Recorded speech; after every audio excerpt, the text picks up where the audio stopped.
the Green Extreme Water Coaster at NRH20. It is a Master Blaster uphill water coaster. It stands at 81 feet tall, and it is 1,151 feet long, making it the longest and formerly the tallest Master Blaster in the world. However, that title was taken by Tsunami Surge at Hurricane Harbor, Chicago. So now let's talk about the ride's operations.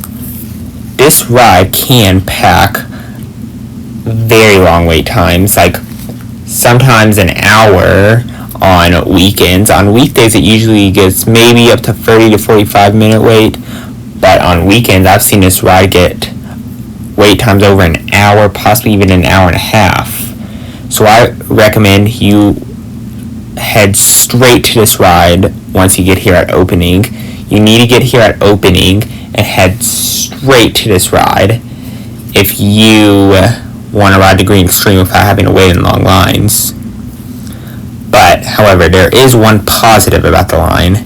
You get good views of stuff such as the Fort Worth buildings, the interstate, the surrounding areas, and you even can see Dallas.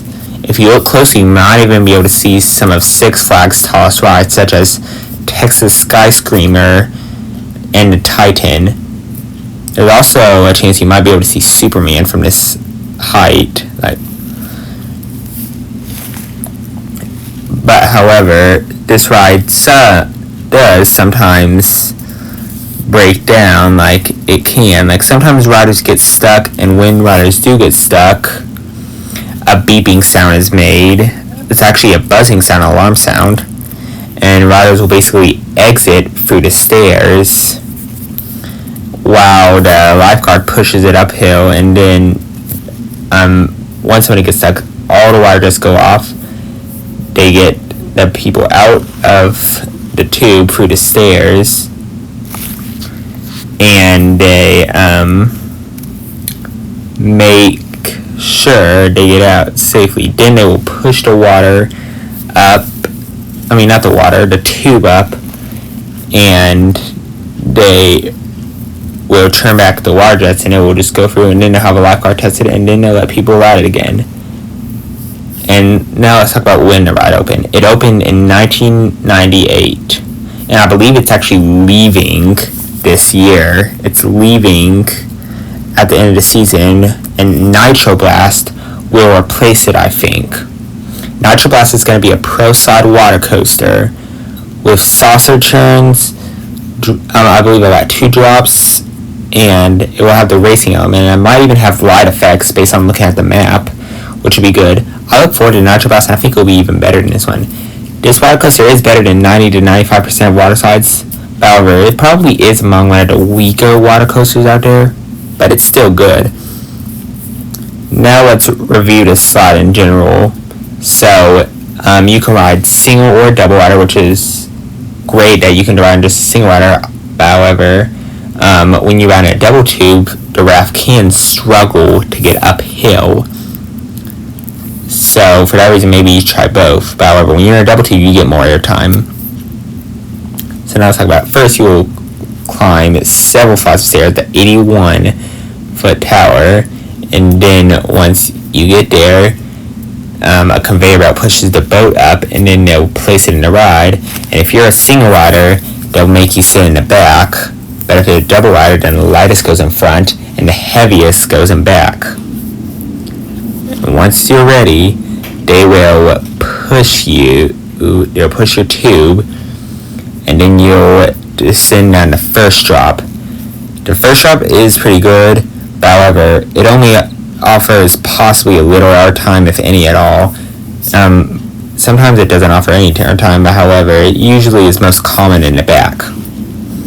But however, it still is very sizable, and it's a fast drop with the wind blowing in your face. And then, once you get down to the first drop, you go upwards, and then the first water jet will push you upwards. And if you're in a double tube, you can struggle to get up this one sometimes. Sometimes I've struggled to get in this one when I have two people riding. However, it does feel good to get blasted in the back with water.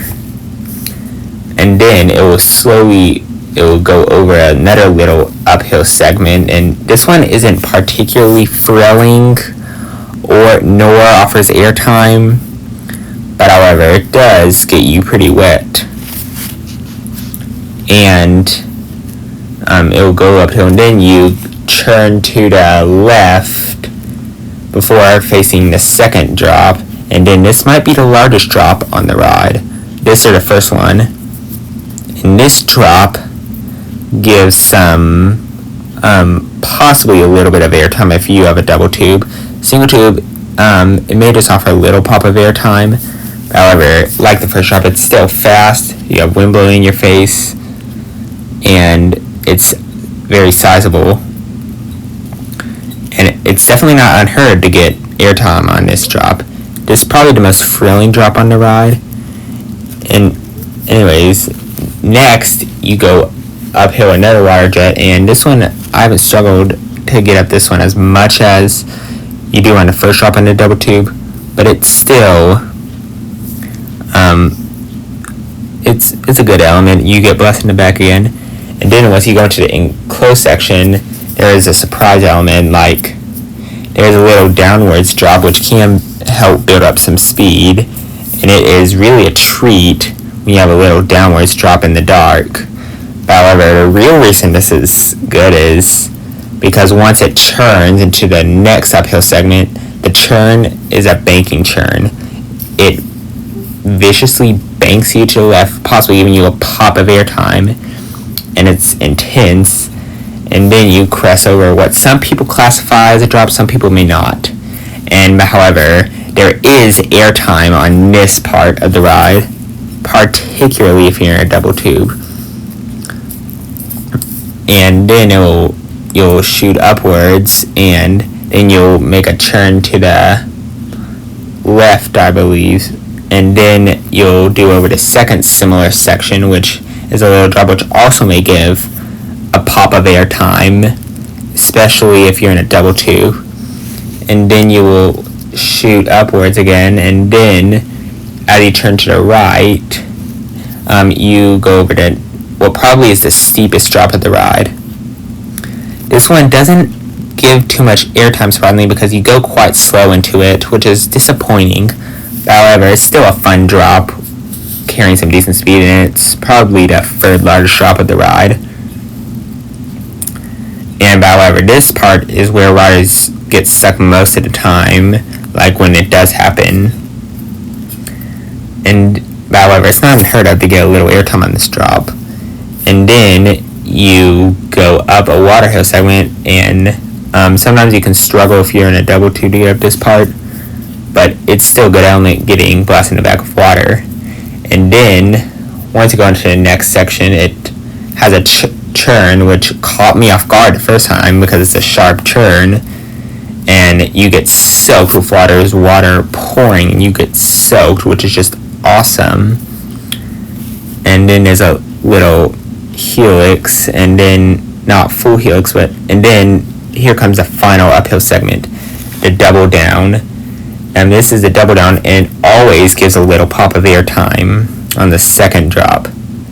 And then you will blast uphill again, just a little bit, and then the ride is really over, but the enclosed section after that is still fun.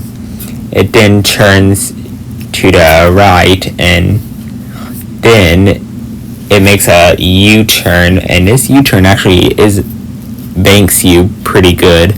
Like, it's an intense banking churn that can give a pop of airtime.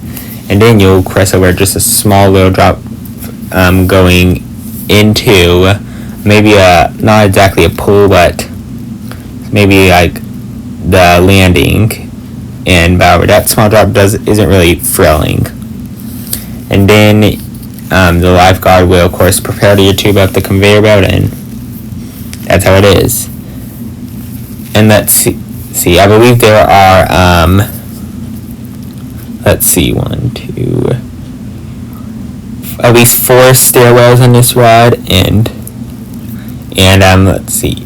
And how do I compare this to other water coasters? I mean, I think the Pro Style water coasters would be better, but however, this one's probably better than some other Whitewater Master Blasters. Now, what would I rate this? I'm going to give it a 7 out of 10. This is a fun water coaster. It has some drops, some of which give little pops of airtime. The first and second drop are particularly sizable and may give little pops of airtime while going pretty fast and having wind blowing in your face. Then it always feels good to have the water blasting your back. And then the two turnarounds have a little airtime. Then the steepest drop, while it doesn't have airtime, does have fast and has wind blowing in your face. And then the double down also offers a little airtime. Furthermore, there's this one enclosed drop. There's plenty. You get soaked on the ride, and there are plenty of sharp banking turns in the twisty parts. And I recommend riding this. I bet you'll have fun. Be sure to get your last ride as this ride closes on September 17th. Don't forget to subscribe to my YouTube channel. I will also likely make a review for the Viper soon. Anyways, that's all I have to say. What are your thoughts about the Green Extreme? Bye.